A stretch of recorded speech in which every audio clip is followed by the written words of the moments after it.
Bismillahirrahmanirrahim. Assalamualaikum warahmatullahi wabarakatuh.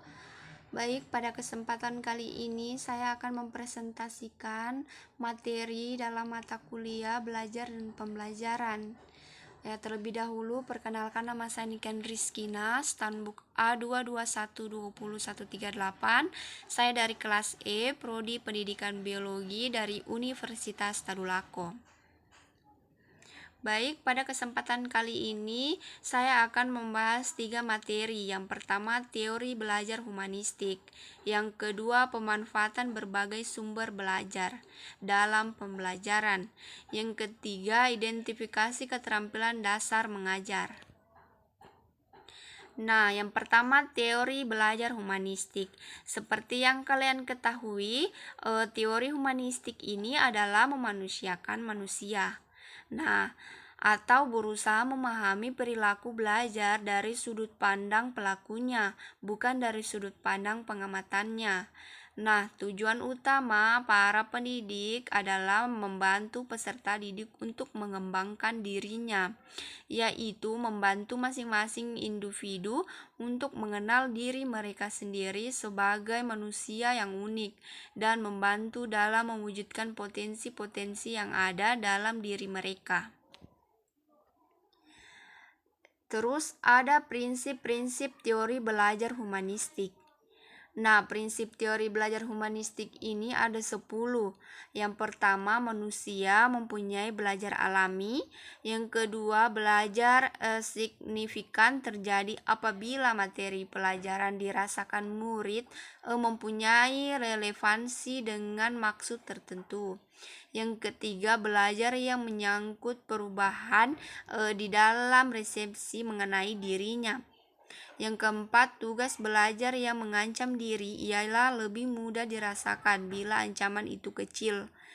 Nah, yang kelima, bila ancaman itu rendah, terdapat pengalaman peserta didik dalam memperoleh cara. Yang keenam, belajar yang bermakna diperoleh jika peserta didik melakukannya. Yang ketujuh, peserta belajar lancar jika peserta didik dilibatkan dalam proses belajar. Yang kedelapan, belajar yang melibatkan peserta didik seutuhnya dapat memberi hasil yang mendalam. Yang kesembilan, kepercayaan pada diri pada peserta didik ditimbulkan dengan membiasakan untuk mawas diri. Yang ke-10, belajar sosial adalah belajar mengenai proses belajar. Terus di sini ada aplikasi teori belajar humanistik. Nah, aplikasi teori humanistik ini lebih menunjukkan pada ruh atau spirit. Nah, selama pembelajaran yang mewarnai metode-metode yang diterapkan. Nah, dalam peran guru, pembelajaran humanistik adalah menjadi fasilitator bagi para peserta didik, sedangkan guru memberikan motivasi kesadaran mengenai makna belajar dalam kehidupan peserta didik. Nah, yang kedua, pemanfaatan berbagai sumber belajar dalam pembelajaran. Nah, sumber belajar adalah segala macam bahan yang dapat digunakan untuk memberi informasi maupun berbagai keterampilan kepada murid maupun guru. Nah, contoh sumber belajar yang pertama buku referensi, yang kedua buku cerita, ada gambar-gambar dari narasumber, benda atau barang budaya, ada tempat-tempat khusus, dan lain-lain.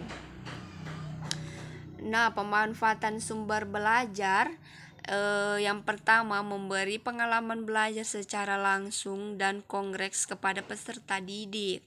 Dapat menyajikan sesuatu yang tidak mungkin diadakan, dikunjungi, atau dilihat secara langsung dan konkret. Terus dapat menambah dan memperluas cakrawala sajian yang ada di dalam kelas. Yang terakhir, dapat memberi informasi yang akurat dan terbaru. Yang ketiga, ada identifikasi keterampilan dasar mengajar.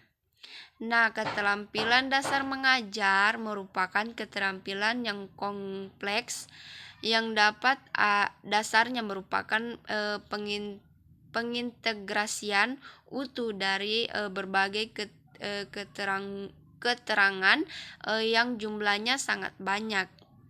Nah, contohnya seperti keterampilan bertanya. Nah, keterampilan bertanya ini seperti dalam diskusi kita sebagai pemateri memberikan kesempatan kepada peserta lain untuk bertanya. Seperti itu ya. Terus keterampilan memberi penguatan. Nah, keterampilan memberi kekuatan ini seperti kita melaksanakan diskusi dan menjelaskan materi-materi dan harus memberikan contoh yang lebih mudah dipahami oleh peserta didik. Terus keterampilan mengadakan variasi. Nah, keterampilan mengadakan variasi ini ketika kita mengadakan presentasi, kita memberikan sebuah variasi terhadap diskusi tersebut agar peserta yang mengikuti diskusi tidak merasa bosan atau jenuh. Nah, contohnya seperti kita berbuat lelucon-lelucon yang lucu atau berpantun-pantun supaya di dalam diskusi itu tidak merasa bosan. Nah, keterampilan menjelaskan. Nah, keterampilan menjelaskan ini contohnya seperti kita menjelaskan pelajaran, kesempatan pelajaran, terus kita bukan hanya menjelaskan secara ceramah saja, tetapi kita harus menjelaskan dengan memberikan contoh-contoh yang mudah dipahami oleh siswa tersebut. Seperti itu keterampilan. Terus ada keterampilan membuka dan penutup pelajaran. Nah, keterampilan membuka dan menutup pelajaran ini sangat penting ya. Nah, seperti kayak kita pembukanya kita memberikan muka senyumnya kita. Terus kita memberikan lelucon-lelucon kecil seperti itu ya. Dan kalau penutup di akhir diskusi lebih baiknya kita memberikan saran atau motivasi kepada peserta didik. Nah, keterampilan membimbing diskusi kelompok kecil. Nah, keterampilan membimbing diskusi kecil ini contohnya seperti moderator. Nah, moderator itulah yang membimbing diskusi, yang berjalan diskusinya agar diskusi tersebut tidak kacau ya. Terus keterampilan mengelola kelas. Nah, keterampilan mengelola kelas ini agar kelasnya tidak bosan, agar siswanya tidak bosan di dalam kelas. Nah, kita sebagai pengajar memberikan motivasi atau memberikan kelucuan atau pantun-pantun atau puisi, atau kita membuat forum pertanyaan-pertanyaan buat kelas tersebut menjadi aktif seperti itu ya. Terus keterampilan mengajar kelompok kecil dan perseseorangan. Nah, keterampilan mengajar kelompok kecil ini sangat penting agar siswa tersebut tidak bosan, atau contoh seperti ada siswa merasa dia itu takut jika berbicara langsung dengan gurunya.